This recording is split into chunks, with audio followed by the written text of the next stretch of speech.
Hello, welcome back. Ça faisait un petit moment que je n'ai pas publié de vidéo sur cette chaîne. Aujourd'hui, nous allons reprendre. C'est reparti. Nous allons parler des commandes artisans, des commandes Laravel. Nous allons apprendre à définir nos propres commandes et à les utiliser et également voir comment les Laravel, comment elles sont instanciées, etc. dans le framework. Alors sans plus tarder, nous allons commencer tout de suite. Alors là, je viens d'installer un nouveau projet, celui de Laravel 9. Alors il me semble que la version actuelle, je vais juste voir rapidement ici, la version actuelle c'est la version 9.22.1. Donc on part sur celle-là. Juste à propos, ça c'est une commande qui a été introduite dans la version 9.21 la semaine dernière ou il y a 2 semaines. Donc on commence tout de suite. J'ai ouvert le projet ici. Alors, hop, on a donc notre projet, on a l'architecture, l'arborescence habituelle. Comme on l'a vu dans la vidéo précédente, c'est que à partir de la version 9, ils ont décidé de mettre le dossier langue au niveau de la localisation, etc., au niveau de la racine. Avant, dans les versions précédentes de 8, il me semble ils étaient dans les ressources et langues, etc.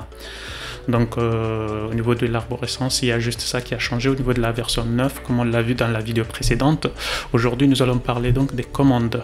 Puis la racine de l'application, nous allons retrouver donc les commandes. Notre dossier de commandes se trouve au niveau de console, au niveau de app depuis la racine console.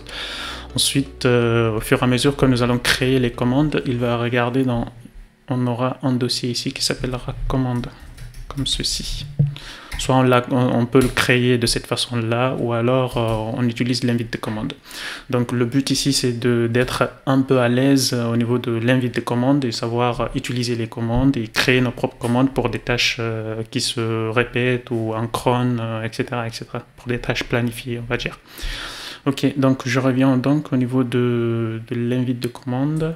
Si je reviens donc, je fasse tout. Alors, on a donc un fichier qui s'appelle artisan. Si je lance, j'utilise PHP, l'invite de commande, le langage. On a donc artisan ici. Hop. Quand on tape cette commande-là, il va nous lister toutes les commandes actuellement disponibles sur notre application.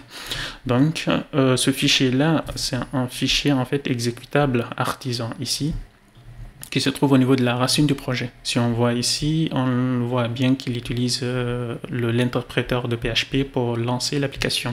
Alors, c'est une autre façon de lancer l'application, c'est un point d'entrée en fait de l'application. Comme on l'avait vu dans la deuxième vidéo sur la chaîne, où nous avions parlé des routes, nous avions parlé également... nous étions partis au niveau de l'index à partir de public. Donc on avait vu que à partir de la racine du projet ici, public, index, l'application elle est instanciée à cet endroit-là. Donc si on regarde bien le début en tout cas de cette commande, elle ressemble un petit peu à celle-là. Au niveau de artisan. Donc c'est notre point d'entrée de l'application qui permet donc d'instancier les différents composants de l'application et les configurations, etc.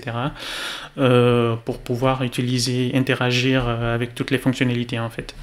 Et donc si on regarde donc dans ce fichier-là, il charge le même fichier que Bootstrap app ici, qui était aussi au niveau de index.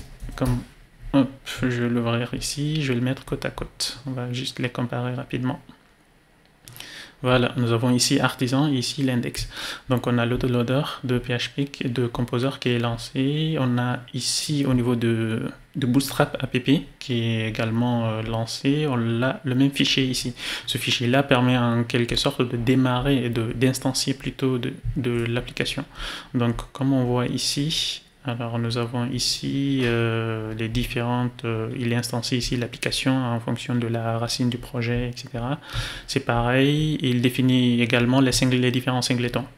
Et cela dépendra si on vient de la partie web ou de la partie CLI de console.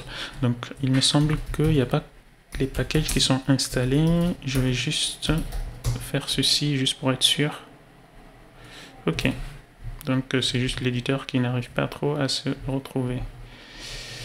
Je vais juste reload. Et voilà, on est bon. Donc, on a maintenant l'autocomplétion et etc. qui sont lancés. Donc, au niveau de ce fichier-là, on a, si je reviens au niveau de l'artisan ici, au niveau de notre fichier artisan, si je reviens au niveau de notre fichier artisan ici, on voit bien qu'il utilise cette instance de l'application, c'est la même, et ensuite il demande à l'injecteur de dépendance d'instancier en fait un kernel du console, de type console. Donc au niveau de l'application ici, on avait vu qu'au niveau des singletons, on a une partie ici. Lorsqu'on demande une instance du kernel, on donne cette instance-là. Donc ici, on a exactement pareil. Là, on fait donc une demande au kernel, à l'injecteur de dépendance de nous fournir cette instance-là. Et ensuite, il travaille avec ça au niveau de l'entrée et la sortie standard. Et voilà. Et il termine la requête et il retourne le statut de la commande. Donc c'est ce que nous avons ici. Si je viens donc au niveau de l'invite de commande, nous avons ici toutes les commandes qui sont actuellement disponibles sur la Laravel PHP Artisan. Par défaut, s'il n'y a pas d'argument, il va lister toutes les commandes qui sont là. Alors, toutes les commandes également, elles ont ces options-là de base que nous aurons par la suite. On peut faire H. Et on peut faire verbeux, etc. Il y en a plein. Il y en a des options ici qu'on pourra réutiliser en fonction aussi de l'environnement. On peut lancer une commande sur un environnement de test, d'intégration, de développement, de production, etc. Et voilà. Donc nous avons des commandes de base que le framework vient avec, comme on l'a vu. Pour vous demander peut-être d'où viennent toutes ces commandes. Alors, ces commandes-là viennent au niveau du kernel ici. Il instancie à cet endroit-là le kernel. Et il y a une instance ici qui s'appelle app-console où on était. Oui, effectivement. Et si on remonte un petit peu, nous allons voir le chargement de service provider. Au niveau de service provider, notamment celui-là, le register providers. Et voilà. Hop, encore une fois. Et voilà, et ici on se retrouve en quelque sorte, si on revient au niveau de notre fichier ici de configuration, depuis la racine, on a config app ici, et nous avons donc support, console support service provider. Donc les commandes de Laravel viennent de là. On a donc les artisan service provider, les migrations et les composers ici.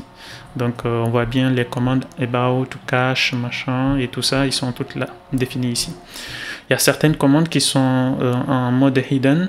Et il faudra donc certaines commandes sont réutilisées à l'intérieur du framework qui ne sont pas forcément disponibles, mais si vous voulez également, il arrive parfois qu'on ait besoin de changer le comportement d'une commande dans des cas vraiment exceptionnel. Il m'est arrivé il n'y a pas longtemps. Au niveau des migrations, par exemple, si on veut changer le comportement des migrations, on peut vraiment aller au niveau de notre, par exemple, dans un service provider et d'étendre une de ces classes. Par exemple, si je vais ici dans notre app service provider, service provider ici, je viens à cet endroit-là et je dis par exemple que je prends l'instance de l'application actuellement. Et je peux faire un extend de... Alors, on va prendre une commande qui est là. Je prends la commande about que je viens de lancer tout à l'heure pour avoir la liste de mes... Je vais juste la relancer. Hop. Je vais commenter ça parce que sinon ça va poser problème. About. Donc cette commande-là, on va essayer de la relancer et changer peut-être les paramètres, etc. On a ici par exemple, si on fait ça, on a -h, on a des options ici. Et les options là, il n'a que cela. On va essayer de rajouter une autre option ici, filter par exemple. Si je veux faire ça, donc on aura ici une commande qui s'appellera about. On va prendre exactement celle qu'il a définie là.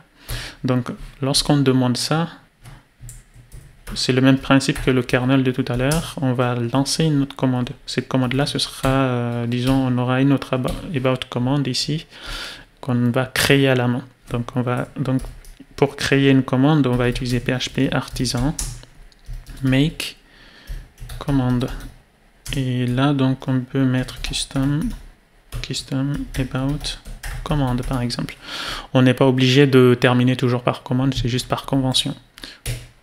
Donc, alors, je vais encore commenter cette partie-là. Il semble pas être très content. Et voilà, donc il a créé le fichier ici. Si je reviens donc au niveau de là, on peut dire par exemple que celui-là, au lieu d'utiliser le commande de base, on peut partir de about, vu que c'est dans cette commande-là qu'on veut injecter une nouvelle fonctionnalité. Donc je vais enlever les commentaires un peu pour désaturer la classe et rajouter le typage. Donc ici on peut dire notre commande, elle s'appelle toujours about, et supposons qu'on veut y rajouter ici une option filters égale à quelque chose. Donc on y reviendra tout à l'heure. About the application. Donc voilà, donc même cette description là, on n'est pas obligé, comme ça on garde la même description qui était fournie de base. Donc je reste là, et le handle on peut le laisser aussi, juste pour voir cette signature là. Donc si je reviens donc ici, on aura ceci, custom about command. Il me semble, ah non, c'est une closure, et donc ici on a juste à passer un paramètre ici, et l'application, c'est une application ici, hop, et on retourne donc l'instance qu'on veut. Lorsqu'on demande un about command, on retourne l'instance de l'application qu'on veut. Alors il ne faut pas effectivement faire juste un new ici. Il arrive parfois qu'on ait besoin d'injecter des choses aussi au niveau des commandes en fonction de la méthode dans le handle, etc. Donc il est préférable de passer toujours par le make ici. Comme ça, il se débrouillera du reste. Donc on fait un make de ça, et lui, il sait que toutes les instances de commande, comment les résoudre. Et voilà, donc si je reviens ici, je refais mon about hash, on voit bien notre filters qui apparaît ici, à cet endroit-là. On peut dire, si je commente par exemple cette ligne, supposons, hop, on n'aura pas le... Ah, il y a un autre filter peut-être de base.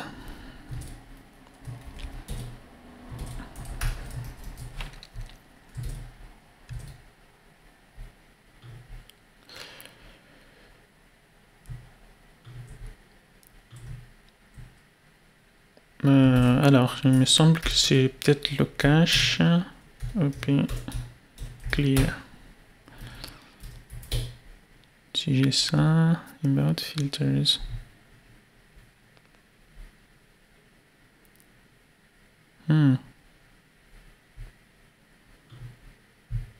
Ah oui, donc il garde en fait la signature, il regarde la signature qui est là au niveau de ça, ici. Si on refait, on va prendre du coup la racine. Si je change ici, il va prendre la commande qui a été définie ici. Donc au niveau de la signature, ça override l'ancien. Donc toujours est-il qu'il faut toujours étendre pour garder les anciennes fonctionnalités qui étaient là déjà. Donc il y a ceci également. Donc on sait comment créer maintenant une commande. On va prendre cette commande là. Pour créer une commande, on a vu que c'était tout simple. On peut partir sur PHP artisan make commande ici et faire par exemple, on va prendre une autre commande hello world et taper comme ceci. Donc on aura hello world commande. Donc je vais juste la renommer en commande ici pour garder la même convention. Et ici, au niveau de la nomenclature de la signature, nous allons voir que au niveau de cette nomenclature, parfois il nous arrive de faire des petits points. Alors si on ne fait pas deux petits points là, je reviens au niveau de artisan de base. on a les commandes à la racine ici n'ont pas de petits points au niveau de leur signature, celles qui viennent avec l'application initiale. Alors, si on veut vraiment qu'il nous les regroupe au niveau d'un seul endroit, par exemple, pour notre application, on peut le préfixer par exemple par app ou un autre nom si on le souhaite, ou service, ou utilisateur, etc. Ça nous permet de les grouper et de s'y retrouver facilement. Donc, on peut donc enlever tous ces commentaires-là et faire comme pour tout à l'heure. Donc, ici, nous avons donc défini ici la signature de la méthode, de la commande au niveau de l'application. Si je tape actuellement au niveau de PHP artisan, hello, app hello, on aura donc la commande. Donc, si je viens ici, je fais par exemple this info hello world, il va me l'afficher. Voilà, nous avons donc notre hello world ici au niveau de la sortie standard. Alors, nous avons plusieurs méthodes comme ça, des helpers en fait qui nous permettent de définir, d'interagir avec l'entrée et la sortie standard, etc. C'est plutôt pratique. Nous allons revenir sur, nous allons parler notamment du warning ici. Le warning, si je refais la même méthode par exemple, le warning permet d'afficher un message un petit peu en orange, et comme pour le hello, le premier comme pour le info. Et ici également, il y a un autre qui permet d'afficher les erreurs. On a également celui-là qui permet d'afficher les erreurs. Tout à l'heure, nous avions eu des exceptions au niveau des erreurs, etc. Par exemple, ça, c'est lui qui permet de l'afficher. On peut également le customiser, il me semble. Donc, on peut prendre le output ici. Par contre, le output, c'est une instance de Symfony. Et il y aura... non. Le output, ils l'ont wrappé, mais de base, c'est quelque chose qui hérite d'une instance de Symfony Style ici, comme vous voyez. Donc, il faudra, si vous y connaissez un petit peu, vous pouvez même rajouter de coloration, ce genre de choses au niveau de votre commande, au niveau de votre sortie standard. Donc, voilà, on peut appeler toutes ces méthodes-là. On peut demander, par exemple, how old are you? Et récupérer la sortie standard ici, au niveau de prendre ici un response, par exemple. On peut également avoir des méthodes comme pour des options, des selects, etc. On aura donc, on peut rajouter des méthodes ici. On peut demander, comme on l'a vu là, ask hidden, ça c'est pour insérer un mot de passe. Ask question, c'est pour ensuite il va rajouter un petit point d'interrogation. On a un bloc et commentaires, etc. Il y en a plein de méthodes. Je vous invite également à voir toutes ces méthodes là, c'est disponible toujours au niveau de la doc. Et donc nous allons voir rapidement au niveau de la signature, nous allons y revenir. Supposons on va la renommer rapidement hello command ou greeting command. Bon, on va le laisser comme ça. On va laisser juste le name ici. Supposons on a un name, faire une accolade et le nom à l'intérieur, ça nous permet donc de définir le nom de la variable, de l'argument. On peut revenir à la ligne si on souhaite, si on en a plusieurs, et définir de cette façon là.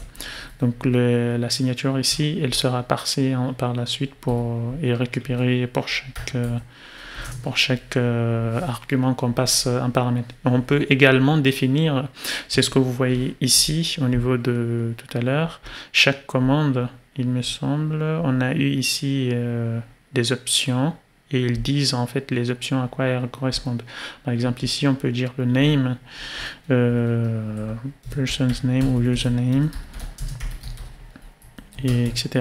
On peut donc faire ceci. Donc si je reviens au niveau de cette commande là, je fais app hello php artisan app hello et je mets -h. On voit bien ici username. Alors là il comprend pas forcément. Voilà. Il faut faire un espace entre les deux. Donc, on a donc l'argument ici et on voit bien la description ici. Et on peut également donner une valeur par défaut. Et si je fais ça, on a donc notre valeur par défaut. Donc, c'est pratique. On peut également avoir des options. Les options, c'est comme celles qu'on voit ici. C'est juste des flags, des tirets ou des options en court ou en long. On peut également, par exemple, définir des options. On peut dire par exemple langue. Je sais pas. On va définir le langue. Une option langue. Si on souhaite qu'il y ait qu'on ait une version courte de cette option là, on peut également faire un pipe ici, disons L, preference ou language, juste comme ça. Donc si je reviens au niveau de l'option ici, on voit bien notre name et notre langue ici. Donc ceci aussi, on peut avoir des options aussi qui peuvent avoir des paramètres, etc. Des valeurs par défaut. Voilà, nous avons donc des options en langue et par défaut on a l'anglais par exemple. Voilà, c'est tout pour au niveau de la signature ici. La description, c'est ça aussi. Pour la partie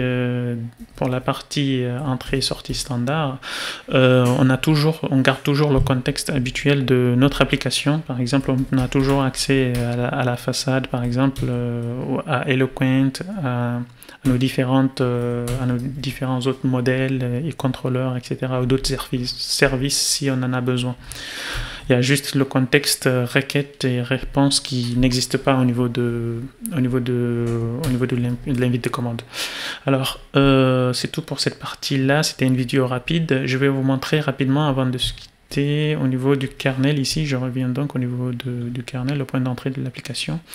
L'avantage d'utiliser en fait les commandes, c'est surtout qu'on puisse les lancer au niveau de notre application de façon planifiée. Par exemple, si on veut envoyer des mails de campagne ou des traitements en arrière-plan ou ce genre de choses, on peut toujours utiliser